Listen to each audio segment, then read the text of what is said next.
Olá! Espero que todos tenham chegado aqui secos antes da tempestade começar. Mas fico feliz em ver que vocês estão aqui. Então vou começar com alguns comentários no início e depois passar para algumas perguntas. Para começar, em 31 de julho, o secretário Rubio anunciou sanções dos ENWA contra o ministro do Supremo Tribunal Federal do Brasil, Alexandre de Moraes, que usou sua posição para autorizar detenções preventivas arbitrárias e minar a liberdade de expressão. Moraes abusou de sua autoridade ao conduzir um esforço direcionado e politicamente motivado para silenciar críticos políticos por meio da emissão de ordens secretas, obrigando plataformas online, incluindo empresas americanas de redes sociais, a banir indivíduos por publicarem discursos protegidos. Como declarou o secretário Rubio no Chess, nossas ações são um alerta para aqueles que estão pisoteando os direitos fundamentais de seus cidadãos, e togas judiciais não podem protegê-los. Obrigado, Tommy. Sobre as sanções ao juiz do Supremo Tribunal Federal Brasileiro que você acabou de mencionar, qual é a posição do Departamento de Estado em relação ao principal motivo que levou à sanção anunciada pelo Departamento do Tesouro? O que os EUA consideraram como a principal ameaça? Bem, veja, Moraes é um juiz ativista que abusou de sua autoridade ao conduzir um esforço direcionado e politicamente motivado, com o objetivo de silenciar críticos políticos por meio da emissão de ordens secretas que obrigavam plataformas online, incluindo empresas de mídia social dos cyberspace, a banir as contas de indivíduos por publicarem discursos protegidos. Moraes abusou ainda mais de sua posição ao autorizar detenções preventivas injustas e minar a liberdade de expressão. As ações tomadas por Moraes afetam pessoas e empresas do Circuneer, e os Estados Unidos não toleram atores estrangeiros mal-intencionados que abusam de suas posições de autoridade para minar a liberdade de expressão de cidadãos americanos. Então, outros brasileiros podem, talvez, enfrentar a mesma sanção, ou há alguma indicação de novas proibições de viagem ou restrições de visto para cidadãos brasileiros em geral, agora ou em um futuro próximo, até mesmo no próximo ano, quando houver uma Copa do Mundo? Bem, não vou dar uma prévia do que poderemos ter em termos de novos anúncios de sanções ou outras ações.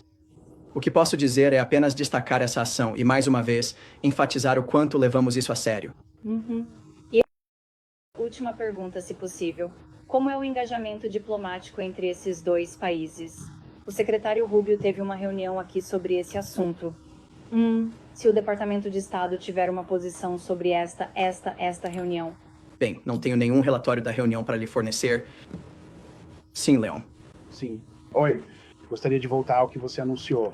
Quer dizer, houve uma declaração esta manhã, mas você a repetiu, sobre as sanções contra membros da Autoridade Palestina e da OLP.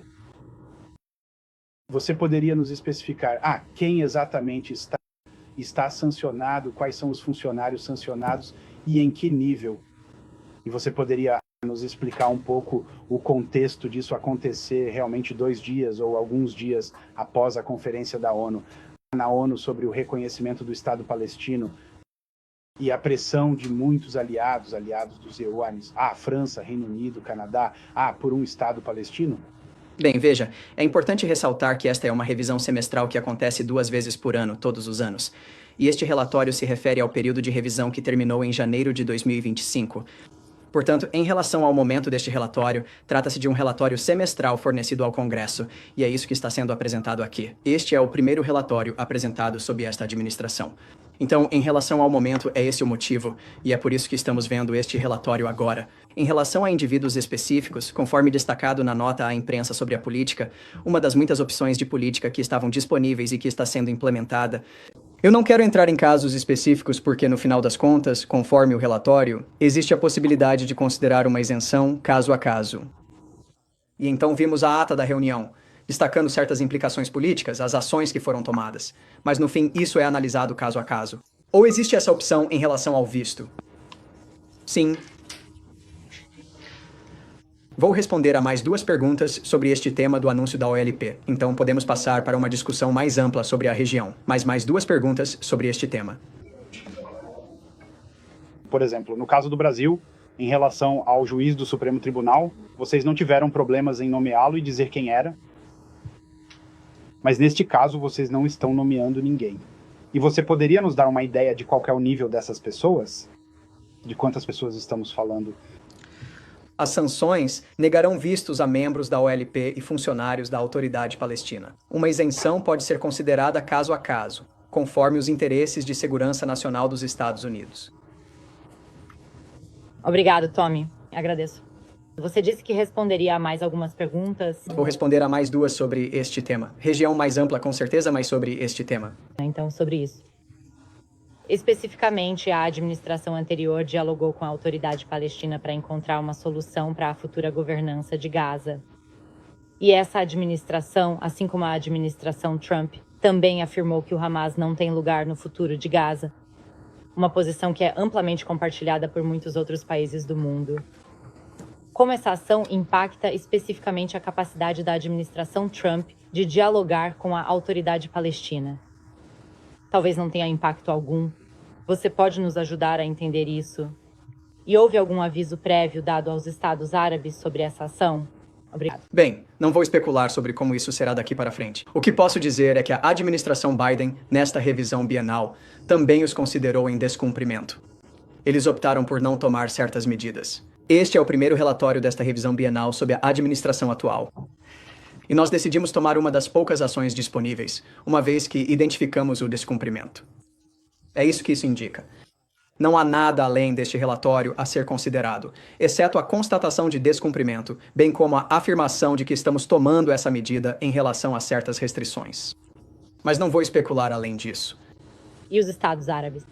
Não vou antecipar parte das discussões diplomáticas. Sim. Desculpe, mais uma pergunta e depois passaremos ao próximo tópico.